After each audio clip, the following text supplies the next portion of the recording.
मंत्रिमंडळ बैठक होण्याआधीच अजेंडा लीक झाल्यानं फडणवीसांनी आपल्या मंत्र्यांना तंबी दिली। मंत्र्यांनी आपापल्या कार्यालयांना सूचना द्याव्यात, अन्यथा मला कारवाई करावी लागेल असा इशारा फडणवीसांनी दिलाय। आणि यावरून मंत्रिमंडळ बैठकीत फडणवीस प्रचंड चिडल्याचंही कळतंय।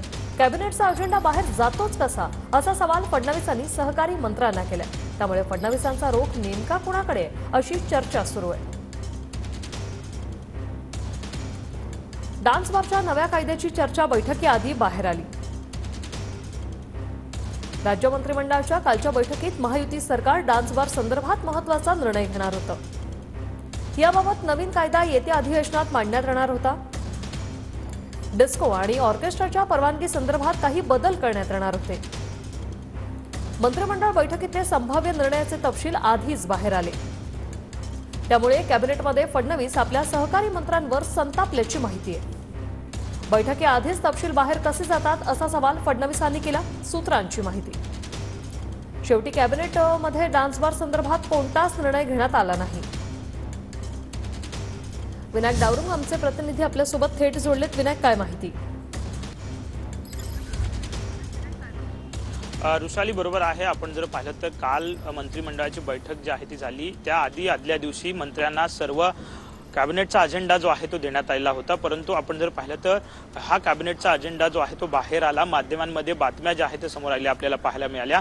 यामध्ये या कॅबिनेट अजेंड्यामध्ये डान्स बार बाबतच्या सुधारणाबाबतचा जो कायदा आहे, जो आगामी विधानसभा जे अधिवेशन असेल त्यामध्ये आणला जाईल, याची चर्चा जी आहे ती करण्यासाठी काल हा मुद्दा जो आहे तो चर्चेला आणला होता। परंतु हा संपूर्ण अजेंडा जो आहे तो लीक झाला आणि त्यानंतर देवेंद्र फडणवीस यांनी नाराजी जी आहे ती साहजिकच व्यक्त केलेली आहे। मंत्र्यांना काही नियम जे आहेत ते घालून दिलेले आहेत, काही आचारसंहिता जी आहे ते घालून दिलेली आहे, परंतु त्याचं पालन कुठेतरी होताना दिसत नाही आणि त्यामुळेच साहजिकच नाराजी जी आहे ते मुख्यमंत्र्यांनी व्यक्त केलेली आहे। पुढील काळात जे अधिकारी तुमचे आहेत त्यांना सूचना द्या असंही त्यांनी म्हटलेलं आहे आणि जर असं त्याचं पालन झालं नाही तर पुढील काळात मला कारवाई करावी लागेल असाही दम जो आहे तो साहजिकच मुख्यमंत्र्यांनी दिला आपल्याला पाहायला मिळालेला आहे। साहजिकच आहे, आपण जर पाहिलं तर जी चर्चा कॅबिनेटमध्ये होणार होती त्याआधीच माध्यमांमध्ये या सगळ्या बातम्या ज्या आहेत ते प्रसारित झाल्या आणि डान्सबार बंदी कायदा जो राज्यात आहे त्यामधल्या सुधारणाबाबत या बातम्या प्रसारित झाल्यानंतर कॅबिनेटमध्ये त्यावरती फारशी चर्चा जी आहे ती झाली नसल्याची माहिती जी आहे ती सूत्रांकडून मिळते।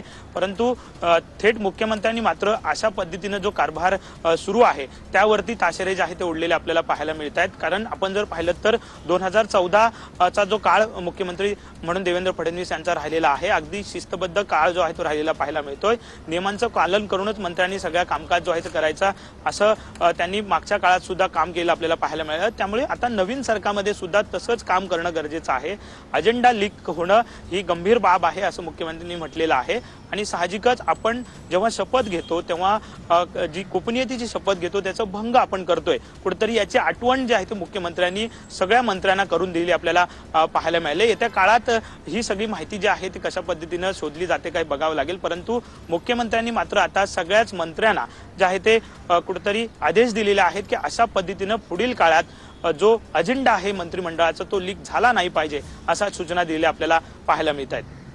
धन्यवाद विनायक, तुम्ही दिलेल्या या माहितीसाठी। अलीकडच्या काळामध्ये कॅबिनेट व्हायच्या आधी काही लोक अजेंडा छापतायत, ही चुकीची पद्धत आहे आणि मी मंत्र्यांना देखील सांगितलेलं आहे की आपल्या कार्यालयांना सांगा, अन्यथा मला कारवाई करावी लागेल की अजेंडा हा त्या ठिकाणी पूर्णपणे गुप्त असतो, त्याचीच शपथ आपण घेतलेली आहे। याच्यातनं काही लपवण्यासारखं काही नाही, पण जे नियम आहेत ते नियम आहेत। उद्धव ठाकरे माननीय मुख्यमंत्री असताना सुद्धा त्यांच्या बैठकीतून अशा प्रकारचा अजेंडा लीक होत होता, प्रयत्न सुरू होता आणि तेच लोक आहेत त्यांच्या सरकारमध्ये आहेत ना।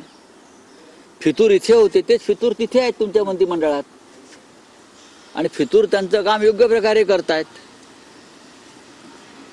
आधीच्या राज्यामध्ये सुद्धा ह्याच लोकांनी हेच उद्योग केले आणि आता सुद्धा फडणवीसांच्या सरकारमध्ये तेच फितूर सन्मानाची पदं घेऊन बसलेले आहेत आणि ती त्यांची भूमिका योग्य प्रकारे वठवत आहेत। प्रत्येक मुख्यमंत्री या सूचना देत असतात, परंतु आता त्यातले फितूर हा शब्द काही ठिकाणी वापरला आहे की मंत्रिमंडळात फितूर आहेत का?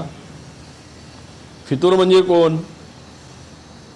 आता एक देवेंद्रजींच्या मंत्रिमंडळातील फितुरांचा शोध घेण्यासाठी जर त्यांना विरोधकांची आवश्यकता असेल तर आम्ही ते त्यांना देऊ की तुमचे फितूर कोण आहेत त्यांचे नावं देऊ, ते आम्हाला मागणी करतील तर.